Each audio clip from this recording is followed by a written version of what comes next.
All right, so ready for a deep dive.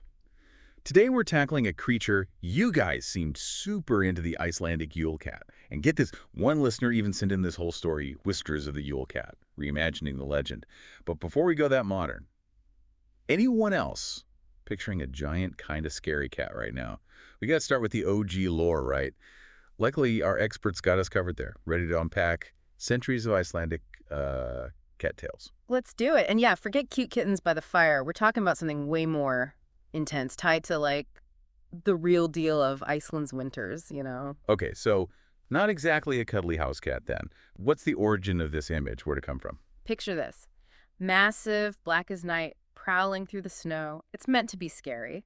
Embodies that whole unforgiving winter vibe. Okay, yeah, I am officially creeped out. No wonder there are stories around this thing. So one thing that always gets me, the whole new clothes at Yule rule. Is that like a fashion thing, or is there more to it historically? Oh, it's way deeper than fashion. Think about it, old school Iceland, wool is life, right? New clothes meant you'd worked hard, contributed. It wasn't just looking good, it was proof you helped your family survive. So almost like a measure of your worth Right. in this really harsh environment. Makes sense, given how tough things could get. Exactly. And that's where the Yule Cat comes in. Didn't work hard. Well, he might be paying you a visit. Okay, suddenly those new clothes seem very important. Speaking of intimidating figures, the book you sent, Whispers of the Yule Cat, mentions another one, Grilla. Not exactly known for her sunny disposition, right? Oh man, Grilla. Imagine the anti-Santa. There you go. Steals kids. Super creepy. Meant to scare you straight, basically. And in the book, they connect her to the Yule Cat, which, given he's kind of enforcing things, tracks. But then it brings in the hidden folk, which that's a whole other thing in Icelandic lore, right? Totally different vibe. The Holtu folk. They're like part of the land itself. Old magic, not just scaring kids, but about balance, you know? Yes. Grilla's all about punishment, right? But the hidden folk, they're older, more about like the spirit of things, maybe even pre-Christian Iceland. And the book, it kind of hints at that side influencing the Yule Cat, too. Oh, interesting. So even myths evolve, huh?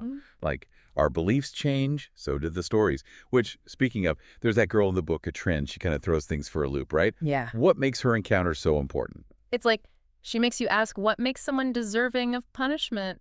She's good, works hard, but she's poor. A lot of folks can relate to that, right? And the Yule Cat, he doesn't just spare her, it's more than that. It's like he's seeing her, not just some rule about clothes. And then the book goes all in on changing things up. I mean, the Yule Cat giving gifts. That's not in the original Stary version. Nope, not at all. That's Whispers of the Yule Cat going, hold my beer! But it's clever, right? It takes this creature of darkness and makes him nice. I'm still wrapping my head around that. What's the meaning there, do you think? What's the author getting at? Think about Yule itself, right? It's not just fear, it's about finding light in the dark, generosity, hope. That's all there too. And the Yule Cat, maybe influenced by those hidden folk, he kind of rediscovers that. So it's almost like the real Yule Cat was never just out to get you, but more like making sure the good stuff was remembered too. Right. And that is a powerful idea. Like maybe things aren't always what they seem. Even the scary stuff can have more to it. And isn't that true for us too sometimes? It's kind of mind-blowing, right? Like this creature that's all about punishment, maybe he has this whole other side. Makes you wonder, did the original storytellers, the ones who came up with this whole thing, would they recognize this nice Yule Cat? Oh, that's the million-dollar question, isn't it? We can't hop in a time machine, sadly. But that's what I love about folklore. It's like alive, you know? Each time we tell it, we add a bit of ourselves.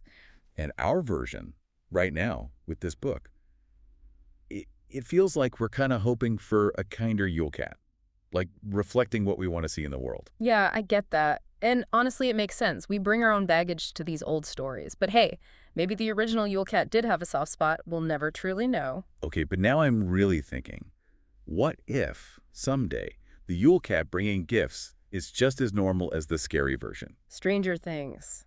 But here's the thing. Whether he's got a stick or are a present, these stories stick with us, right? Make us think about what we think, what we fear. That's powerful. No kidding. So there you have it, folks. We started with this Icelandic Yule Cat, ended up traveling through like centuries of how stories change. Big thanks to our expert for, well, being an expert. Anytime. It's been a wild ride, exploring how these old beliefs shape things even now. We went from scary cats to hidden folk, even a bit of hope thrown in, right? And that is what this deep dive's all about. So listeners, next time you hear a story, especially around, say, Yule time, remember, there's always more to it than meets the eye. Until next time, Happy exploring.